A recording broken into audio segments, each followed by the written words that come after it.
റോട്ടിലൂടെ പോകുന്ന പെൺപിള്ളേരെല്ലാം mobile phone പിടിച്ചിട്ട് സംസാരിച്ചിട്ടാണ് പോകുന്നത്. അവർക്ക് ഇത്ര ഇന്ത്യ ഭരിക്കുന്ന മോദിക്കുണ്ടാവൂലേ ഈ തിരക്ക്, നടക്കുന്ന വഴി ഫോൺ ചെയ്തിട്ട് പോവുക. ഇവര് എന്തെന്നാണ് ഈ പറയണത്? ആരോടാ? പഠിക്കുന്ന പിള്ളേരാണ് ഇത്.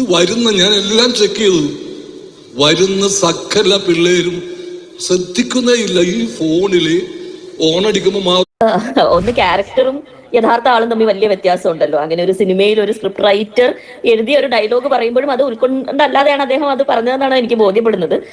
എനിക്ക് സലീംകുമാർ വലിയ ഇഷ്ടമുള്ള ഒരു നടനാണ്. വളരെ അടുത്ത് തന്നെ അദ്ദേഹം തന്ത വൈബിനെ സപ്പോർട്ട് ചെയ്തുകൊണ്ട് അങ്ങനെയാണ് എന്നുള്ളതിനെ കുറിച്ചിട്ട് ഒരു പ്രസംഗം നടത്തുകയുണ്ടായി. അതൊന്നും പറയുന്നില്ല. പക്ഷെ പലപ്പോഴും ഈ ഒരു മനോഭാവം ഉണ്ടല്ലോ, അതായത് നോവൽ ഈ ലോകത്ത് ആദ്യം ഇറങ്ങിയപ്പോഴത്തേക്ക് ഒരു സെറ്റ് ഓഫ് അന്നും അമ്മാവൻ മനോഭാവം ഉണ്ടായിരുന്ന ആൾക്കാർ പറഞ്ഞു നോവൽ മനുഷ്യരെ അല്ലെങ്കിൽ കുട്ടികളെ പർട്ടിക്കുലർ യങ് ആയിട്ടുള്ള യുവതയെ വഴിതെറ്റിക്കുന്ന കാര്യമാണ് നോവൽ, അതുകൊണ്ട് നോവൽ നിരോധിക്കണം എന്ന് പറഞ്ഞു. TV വന്നു കഴിഞ്ഞപ്പോൾ ഇവർ പറഞ്ഞു TV എന്ന് പറയുന്നത് വലിയ വിപത്താണ്, അതുകൊണ്ട് അത് നിരോധിക്കണം എന്ന് പറഞ്ഞു. മൊബൈൽ ഫോണിൽ ഇതേ കാര്യം, മൊബൈൽ ഫോൺ ആദ്യം വന്നപ്പോൾ ഇത് പറഞ്ഞു, അത് കഴിഞ്ഞ് മൊബൈൽ ഫോണിൽ ഇന്റർനെറ്റ് വന്നു കഴിഞ്ഞപ്പോൾ ഇതേ വാദങ്ങൾ നമുക്ക് കാണാൻ പറ്റും.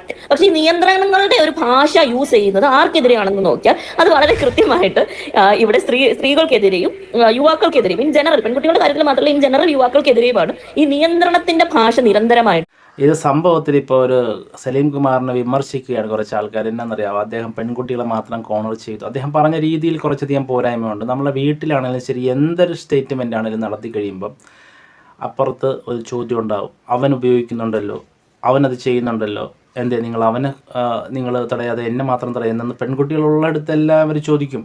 അവർ നിരന്തരം ഇത് ആവർത്തിക്കും. അവൻ ചെയ്യുന്നതുകൊണ്ട് കുഴപ്പമില്ല, ഞാൻ ചെയ്ത തെറ്റ്, അവൻ ചെയ്യുന്നത് തെറ്റല്ല, ഞാൻ ചെയ്ത തെറ്റ് എന്ന പെൺകുട്ടികൾ എപ്പോഴും ചോദിക്കുന്നൊരു ചോദ്യമാണ്. അപ്പോൾ അവൻക്കാകാം എനിക്കാകത്തില്ല എന്നുള്ള ഒരു കമ്പാരിസൺ എല്ലാ കാര്യത്തിലും ഉണ്ടാവും. അത് തന്നെയാണ് ഇവിടെ സലീം കുമാറിൻ്റെ കാര്യത്തിലും ഉണ്ടായതെന്ന് വേണം അനുമാനിക്കാൻ.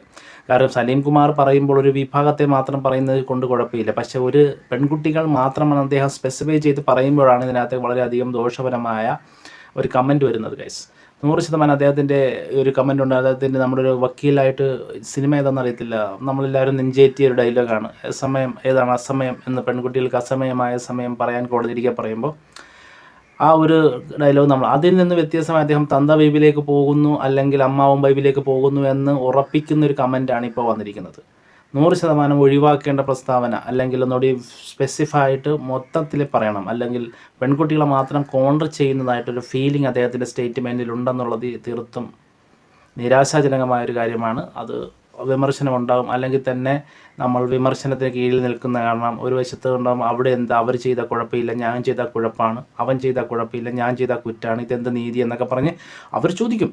ഇതാണ് ഇതിനകത്ത് സംഭവിക്കുന്നത് ഗൈസ്. അപ്പം ഒരു വിഭാഗത്തെ മാത്രമാണെന്ന് പറഞ്ഞാൽ ജനറേഷനെ കുറിച്ച് പറയുമ്പോൾ ആ ജനറേഷൻ യുവതലമുറയെ മാത്രം പറയുക, അല്ല അതിനകത്ത് ഗേൾസിനെ മാത്രം കോർണർ ചെയ്ത് കുറ്റപ്പെടുത്തുക തീർത്തും ഒഴിവാക്കേണ്ട ഒരു സംഗതി ആയിപ്പോയി ഗൈസ്.